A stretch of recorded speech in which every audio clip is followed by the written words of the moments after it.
E partilho sobre esta ideia, foi aquela que me foi pedida, a presença da Igreja na história do mundo do trabalho. E agradecendo uma vez mais o convite e saudando uma vez mais todos os presentes, faço um pequenino enquadramento para dizer algo que, enfim, espero que não deixe as pessoas aborrecidas, é que eu não vou fazer a história da presença da Igreja na história do mundo do trabalho. O tempo disponível não dá para isso. Sinceramente, nem sequer me parece ser isso o mais relevante e o mais importante num momento como este. E último, não é assim que eu interpreto como foi pedido. Fazer a história da presença da Igreja na história do mundo do trabalho. Dito isto, no entanto, vou tentar dizer qualquer coisa acerca da presença no mundo e no mundo do trabalho. Confusos, provavelmente, a esta altura, não é? Então não vais fazer a história e vais falar nisso. Vou pegar nestes 3 tópicos, presença, mundo e trabalho, para partilhar 2 ou 3 ideias. É disso que se trata, que sirvam de enquadramento. E a primeira é, então, este pressuposto da presença no mundo do trabalho. A Igreja está presente no mundo do trabalho, tem estado, está e certamente continuará a estar. Portanto, constatamos essa presença. E tendo constatado essa presença, há que fazer a pergunta de porquê. Porquê essa presença? E a resposta, aqui vai uma primeira nota que quero partilhar, vai por este lado. Reconhecendo nós que o trabalho é nuclear na existência humana, então ele não pode ser ignorado pela Igreja. E porquê? Nada do que é humano lhe pode ser indiferente. E, dito isto, imediatamente ecoa nos meus ouvidos, na minha memória, na minha mente, aquela belíssima página da inteligência cristã, para mim uma das mais belas páginas da inteligência cristã, e que certamente vocês reconhecerão, e que soa assim: as alegrias e as esperanças, as tristezas e as angústias dos homens de hoje, sobretudo dos pobres e de todos aqueles que sofrem, são também as alegrias dos discípulos de Cristo. E vejam, e não há realidade alguma verdadeiramente humana que não encontre eco no seu coração. Acabei de citar, como todos reconheceram, o número 1 da Gaudium et Spes. E diz bem, nada do que é humano, nada do que é relevante para o ser humano pode ser indiferente à Igreja. E daí a resposta a este porquê da presença da Igreja no mundo do trabalho.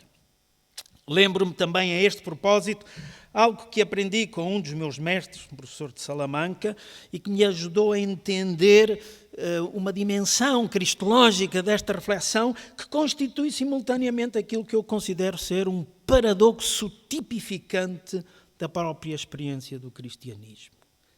E dizia-me ele que o paradoxo do cristianismo reside nisto, que para chegar a Deus tínhamos de passar pelo humano, pelo profundamente humano. Não se chega a Deus sem passar pelo humano, pelo profundo do humano. E isto, julgo eu, ajuda-nos a reconhecer bem a necessidade, não só a realidade da presença da Igreja no mundo do trabalho, como a necessidade desta presença para poder iluminar este território com a luz do Evangelho. Constatada esta presença, constatamos também, segundo momento, que ela é constante. É uma presença constante. E por isso somos capazes de encontrar fundamentos bíblicos e mesmo espirituais que alimentam essa presença. É verdade que a própria reflexão teológica e da comunidade cristã acerca do trabalho foi também mudando e foi sendo aprofundada, mas hoje o trabalho é visto como algo sagrado e arranjamos raízes bíblicas para fundamentar esta reflexão, é visto mesmo como uma vocação, é visto como uma oportunidade e chamamento a colaborar na obra da criação. Por isso se afirma que o trabalho não é simplesmente um mero meio de subsistência, e isso já faria dele uma realidade importante, mas não é simplesmente um meio de subsistência, mas é a expressão, e aqui reside um dos grandes contributos da reflexão cristã, é expressão, tem de ser expressão da dignidade humana, da tradução da dignidade humana. Por isso se encontra esta presença, esta palavra, esta reflexão, esta ação dos cristãos e das suas comunidades junto de todos aqueles, junto dos trabalhadores, e também essa presença com uma dimensão profética, porque ela quer defender, quer proclamar, quer promover trabalho para todos, trabalho digno, trabalho justo. E esta dimensão profética da presença da Igreja torna-se hoje, no momento histórico que estamos a viver, talvez outra vez mais relevante que noutros momentos, porque, de novo, temos que dizer que é importante que haja trabalho para todos, que esse trabalho seja digno, seja justo, seja justamente remunerado. É a dimensão fundamental desta constatação, e este é outro dado que me parece ser relevante da reflexão cristã, que com o trabalho o ser humano colabora também, torna-se cooperador no exercício da construção do reino de Deus. E em determinados momentos da história, quando, sobretudo, por exemplo, com o surgimento da Revolução Industrial, se torna evidente a necessidade de uma palavra ainda mais acutilante, a Igreja, os cristãos e as suas comunidades intervieram procurando dar voz aos que não a tinham, aos que não eram escutados, aos que eram espezinhados.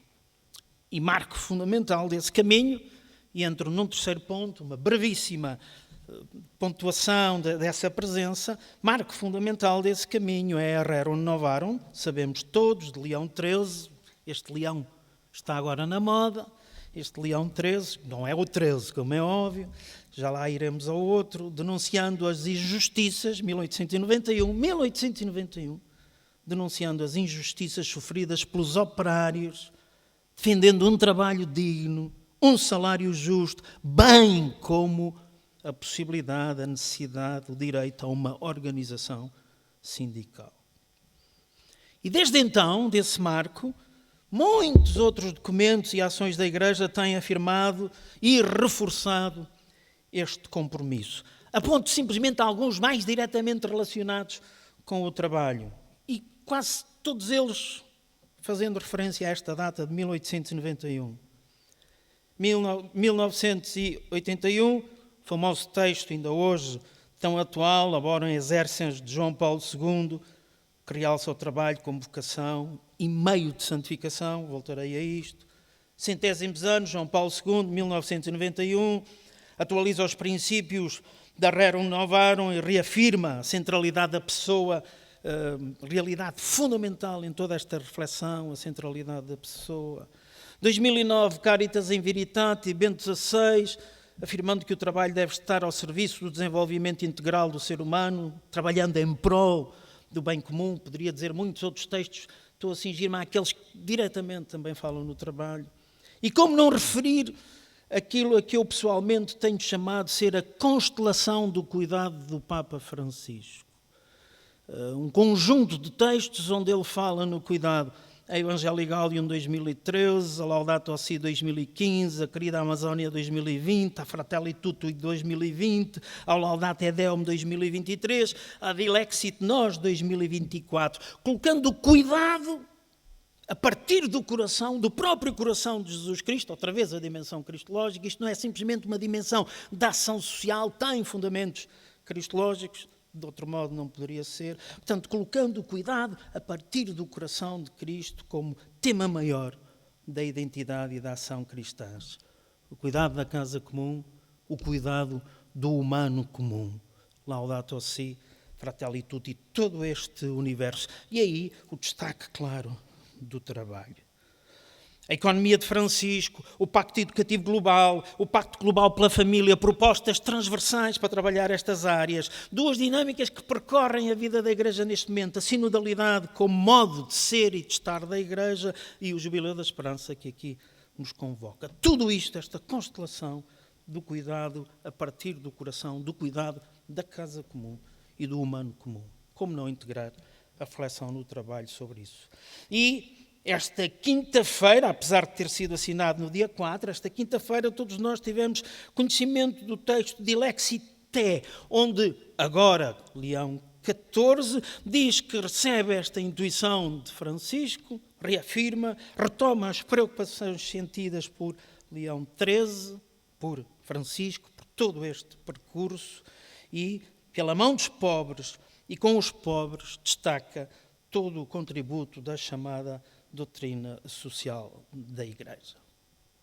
E neste contexto não podemos esquecer também a maneira como nos organizamos, como a presença organizada dos cristãos no mundo do trabalho e mesmo a modo telegráfico, Liga Operária Católica, Movimento dos Trabalhos Cristãos, Juventude Operária Católica, Ação Católica Rural, Ação Católica dos Meios Independentes, Movimento Mundial dos Trabalhadores, Caritas Portuguesa, Comissão Nacional de Justiça e Paz, Movimento Católico de Profissionais, Associação de Católicos de Enfermeiros e Professores de Saúde e Profissionais de Saúde, Associação Cristã dos Empresários e Gestores, Associação dos Farmacêuticos Católicos, Associação dos Médicos Católicos Portugueses, Companhia das Obras e poderia continuar. E tudo isto para quê? Quarto e penúltimo ponto, Otávio, estou quase. Todo este universo revela-nos bem a importância e o lugar central do trabalho na reflexão, no pensamento, na ação das comunidades cristãs e da Igreja. Para os cristãos e para as suas comunidades, este é tema maior. Toda esta dinâmica, toda esta reflexão tem sido inspirada e inspira algo a que temos chamado de ser a doutrina social da Igreja. Um tema, um nome que já fez história, que ganhou lugar e que a mim, no entanto, me parece curto, porque contendo uma doutrina é muitíssimo mais que uma doutrina. É um pensamento, é uma ação, é uma responsabilidade. E se quisermos até para utilizar linguagem empresarial do mundo do trabalho, corresponde, tem em si uma missão e uma visão. E essa missão e essa visão concretiza bem aquilo que me parece ser uma coisa fundamental, que é o diálogo da fé e da cultura, e que é a proposta também desta reflexão.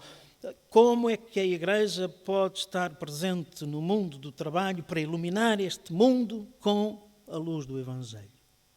Mas isto é só uma parte do movimento. Há uma segunda parte à qual não temos dado tanta importância e se calhar teríamos que começar a dar, que é a outra parte da moeda e é como é que o mundo do trabalho, os seus desafios hoje, no momento histórico que estamos a viver, como é que os desafios do mundo do trabalho, a sua realidade, as suas riquezas, as suas fragilidades, nos podem ajudar a entender melhor o Evangelho.